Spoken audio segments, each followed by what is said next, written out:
सुबह 11 बजे हमारा बहुत बड़ा आंदोलन होने जा रहा है। उस आंदोलन के लिए हमने सभी से आने का आग्रह किया है। सभी देश के जो भी लोग आना चाहते हैं, दे आर मोस्ट वेलकम। आपका काम हो गया, निर्णय हो गया, हमें अपना हक छीन के लेना है। आप सभी ईपीएस 95 पेंशनर्स का हार्दिक स्वागत व अभिनंदन है।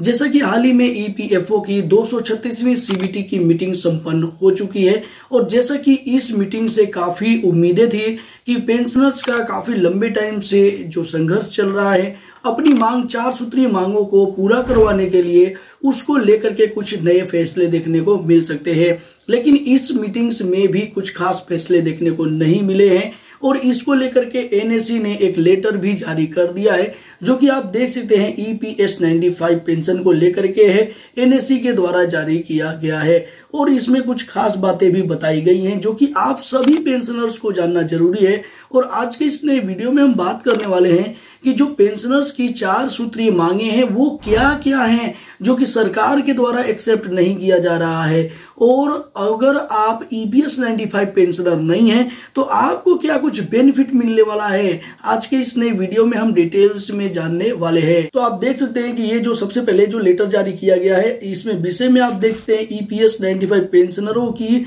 मांगों को मंजूर करवाने हेतु जारी किया गया है और यहाँ पे 78 लाख पेंशनरों की बात की गई है। और यहाँ बताया जा रहा है कि ये जो निरंतर कार्यक्रम चलते रहते हैं एनएससी के द्वारा, ये ईपीएस 95 पेंशनरों की पेंशन वृद्धि को लेकर के ही किए जाते रहते हैं।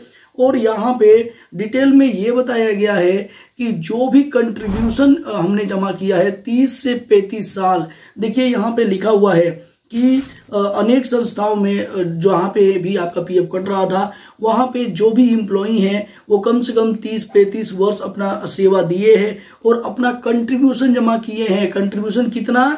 417, 541, अभी करेंट में 1250 है। अगर आप भी पीएफ के मेंबर हैं, आपका भी पीएफ कटता है, तो ये वो राशि है जो कि जिसपे कोई भी इंटरेस्ट नहीं मिलता है, कोई भी ब्याज नहीं मिलता है, ये पेंशन के कॉलम में जमा होता है, उसकी बात की जा रही है। यानी कि इससे पहले 417 रुपए भी कट रहे थे, 541 रुपए कट रहे थे, जो भी नियम के अनुसार थे, और अभी करेंट का नियम है वो 1250 रुपए है जो कि आपके पेंशन के कंट्रीब्यूशन में जाता है। और खास तौर से ईपीएफओ इस पे 1 रुपया ब्याज आपको नहीं देता है। ये इस पैसे को जमा इसलिए कराया जाता है कि जब आप रिटायर हो तो आपको एक अच्छा खासा पेंशन मिले। तो यहाँ पे इतने पैसे जमा कराने के बाद भी औसतन 1170 रुपए मासिक पेंशन मिल रहा है, जो कि बहुत ही कम है। इसको लेकर के ही सब धरना प्रदर्शन किया जाता है। और यहाँ पे बताया भी गया है, वर्ष 2013 में कोसियारी समिति ने रुपया 3000 मासिक पेंशन एवं महंगाई भत्ते दिए जाने की सिफारिश की थी, परंतु सन 2014 में न्यूनतम पेंशन बिना महंगाई भत्ते के मात्र 1000 रुपए निर्धारित की गई, जबकि 36 लाख से अधिक पेंशनरों को अभी भी रुपया 1000 से कम मिलता है। वास्तविकता ये है कि अल्प पेंशन राशि व मेडिकल सुविधा के अभाव में सम्मान पूर्वक पेंशन वृद्धि की आस लगाए प्रतिदिन 200 से 250 पेंशनर स्वर्ग सिधार रहे हैं और अभी तक उनकी सुनवाई नहीं हुई है। पिछले 8 वर्षों से ये लगातार संघर्ष कर रहे हैं। अब हालांकि जो मांग है पेंशनर की वो क्या है, देखिए यहाँ पे खास में डिटेल में बताया गया है हमारी मांगे क्या हैं। हालांकि यहाँ पे चारों ही मांग के बारे में बताया गया है, डिटेल्स में बहुत ही संक्षिप्त में बताया गया है। पहली मांग क्या है? पहली मांग आप देख सकते हैं कि न्यूनतम पेंशन 1000 को बढ़ा करके 7500 कर दिया जाए और इसके साथ साथ महंगाई भत्ता को भी यहाँ पे मंजूर किया जाए। और यह उचित मांग की सिफारिश के अनुसार 10 वर्षों में बढ़ी हुई महंगाई को देखते हुए किया गया है पेंशनर्स के द्वारा।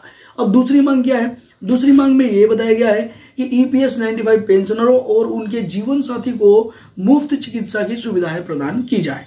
और यहाँ तीसरी मांग क्या है? तीसरी मांग आप देखते हैं कि सभी पेंशनरों को बिना किसी भेदभाव के सुप्रीम कोर्ट का निर्णय दिनांक 4/10/2016 व 4/11/2022 के अनुसार वास्तविक वेतन पर उच्च पेंशन का लाभ दिया जाए। अब भैया यहाँ पे ये जो भी कोर्ट ने फैसला दे दिया है उसको ही एक्सेप्ट करने के लिए, उसके अनुसार ही काम करने के लिए ये संघर्ष किया जा रहा है। लेकिन भैया ईपीएफओ इस पे ध्यान नहीं दे रहा है। अब देखिए यहाँ जो चौथी मांग है, चौथी मांग तो आपको हिला करके रख देने वाली है। क्योंकि जो चौथी मांग है यहाँ बताया गया है गैर ईपीएस पेंशनरों को रुपया 5,000 मासिक पेंशन। अब भैया पेंशनर अपने लिए तो सोच भी रहे हैं, ये आपके लिए भी सोच रहे हैं। कितनी अच्छी बात यहाँ पे की गई है।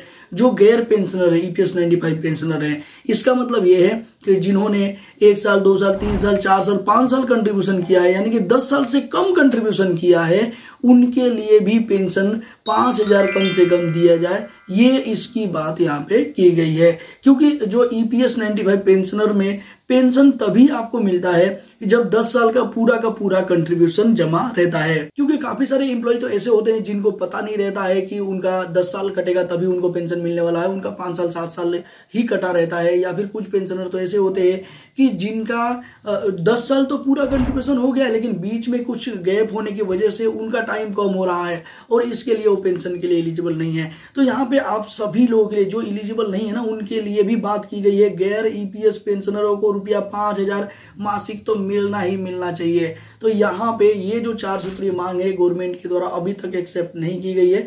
लेकिन यहाँ पे एक चीज और आपको देखने को मिल रहा है कि ये ज्ञापन सौंपते समय यहाँ बताया भी जा रहा है कि जो 10 और 11 दिसंबर को दिल्ली के रामलीला मैदान में विशाल धरना प्रदर्शन आयोजित होगा, आमरण अनशन भी किया जाएगा। भैया पेंशनर इतने परेशान हो गए हैं कि यहाँ पे बता करके कर रहे हैं, ये बोल रहे हैं कि अगर आप हमारी मांगों को एक्सेप्ट कर देंगे तो इन सब की जरूरत नहीं पड़ेगी। देखिए यहाँ बताया भी गया है कि महोदय महोदया से विशेष अनुरोध है कि मानवीय आधार पर पेंशनरों की आवाज संसद के वर्तमान सत्र में उठाकर तथा प्रधानमंत्री जी व श्रम मंत्री जी से मिलकर ठोस कार्रवाई करने का कष्ट करें ताकि पेंशनरों को मजबूरन कोई आंदोलन न करना पड़े। भैया पेंशनर नहीं चाहते आंदोलन करना, लेकिन उनकी मांग को एक्सेप्ट ही नहीं किया जा रहा है और इस वजह से उनको यहाँ पे आंदोलन किया जाना पड़ रहा है, करना पड़ रहा है। तो आप देख सकते हैं कि ये एक लेटर जारी किया गया है। अगर आप चाहें तो आप भी अपने नजदीकी सांसद कोई है तो उनको ये लेटर सौंप सकते हैं, दे सकते हैं, उनका पूरा डिटेल यहाँ पे लिख सकते हैं। गवर्नमेंट पेंशन बढ़ाने के मूड में थोड़ा सा भी है या नहीं है, और अगर नहीं है तो क्यों नहीं है, क्या कुछ अड़चने देखने को मिल रही है? क्या 4 सूत्रीय मांगों को में से कोई भी ऐसी मांग नहीं है जो कि गवर्नमेंट एक्सेप्ट कर सकती है? अगर इसमें से कोई एक मांग गलत है तो गवर्नमेंट को बता देना चाहिए कि भैया ये आपकी ये वाली मांग गलत है, ये हम नहीं लेने वाले हैं। लेकिन कुछ तो बात होनी चाहिए। आपकी जो भी राय है वो नीचे कमेंट बॉक्स में कमेंट करके बता सकते हैं। और जैसा कि 10 और 11 दिसंबर को अगर आप दिल्ली जा सकते हैं तो भैया आप जा सकते हैं, इसमें पार्टिसिपेट कर सकते हैं, अपना बहुमूल्य योगदान दे सकते हैं।